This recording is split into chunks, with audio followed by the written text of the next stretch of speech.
சின்ன வயசில் இப்படி ஒரு கலர் க்யூப்பை பார்த்துருப்போம். இதுக்கு பேர் ரூபிக்ஸ் க்யூப். இதை நாங்கள் சால்வ் பண்ணோன்னு ட்ரை பண்ணியிருப்போம். பட் இதுக்குள்ளே இருக்க மெக்கானிசம், இது எப்படி ஒர்க் பண்ணுற ஆர்வம் எல்லோரு மனதிலும் இருக்கும். அந்த விளங்கப்படுத்துகிற ஒரு சின்ன அனிமேஷன் வீடியோ தான் இது.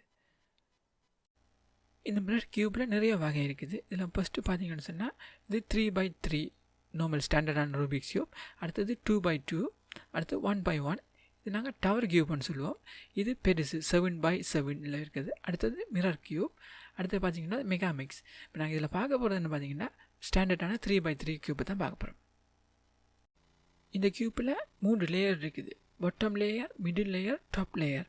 பாட்டம் லேயரில் 9 க்யூப்ஸ், மிடில் லேயரில் 8 க்யூப்ஸ், டாப் லேயரில் 9 க்யூப்னு மொத்தம் 26 க்யூப்ஸ் இருக்குது. இதில் சென்டர் லேயரில் 8 க்யூப்ஸ் இருக்குது. அதில் நடுவில் கனெக்டிங் ரோட் இருக்கா அப்படியா அதில் 8 க்யூப்ஸ் இருக்குது. இந்த 26 க்யூப்பில் 8 கோர்னர் பீஸ் இருக்கும். இந்த கோர்னர் பீஸ் ஒவ்வொன்றிலே 3 சைட் கலர் பண்ணியிருக்கும். அடுத்தது மிடில் பீஸ்ன்னு சொல்லுவோம். இது 12 இருக்கும். இதில் 2 சைட் மட்டும் கலர் இருக்கும். அடுத்தது சென்டர் பீஸ்.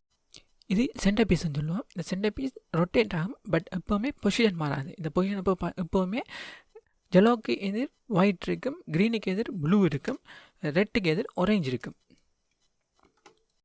இது கலட்டுறது ஒவ்வொரு க்யூபுக்கும் மாறுபடும். இந்த க்யூப்பில் எல்லா சென்டர் பீஸ்லேயும் ஒரு கேப் இருக்குது. ஒரு கேப்பை மட்டும் ஓப்பன் பண்ணிவிட்டு அதுக்குள்ளே ஸ்க்ரூ அன்ஸ்க்ரூ பண்ணினா சென்டர் பீஸ் தண்டப்பாடில் வேணும். மிச்ச பீஸ் எல்லாம் நார்மலாக எடுத்துக்கொள்ளலாம் நாங்கள் வெளில. இந்த க்யூப்பில் இன்சைட் ஃபங்க்ஷனை பார்த்தோம்னு சொன்னால், இந்த க்யூப்போட இன்சைட்டை பார்த்தோம்னு சொன்னால், இந்த ஒவ்வொரு க்யூப்பும் ஒவ்வொரு கனெக்டிங் பீஸோட கனெக்ட் ஆகிருக்கும். இந்த ஒவ்வொரு கனெக்டிங் பீஸும் இந்த சென்டர் ரோட்டோட கனெக்ட் ஆகியிருக்கும். இந்த கனெக்டிங் பீஸ் எல்லாம் சேர்ந்து ஒரு ஸ்பியர் ஷேப்பை உருவாக்கும். இதனால தான் இது எல்லா பக்கமும் மூவ் ஆகக்கூடிய மாதிரி இருக்குது.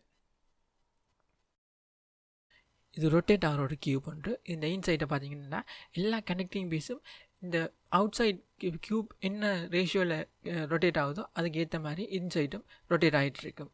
இது எல்லாமே ஒன்று கனெக்டட் பீஸ். எனது பேர் கீர்த்தனன். இப்படியான அனிமேஷன் சின்ன அனிமேஷன் செய்கிறது என்னோடய ஹாபி. தேங்க்ஸ் ஃபார் வாட்சிங்.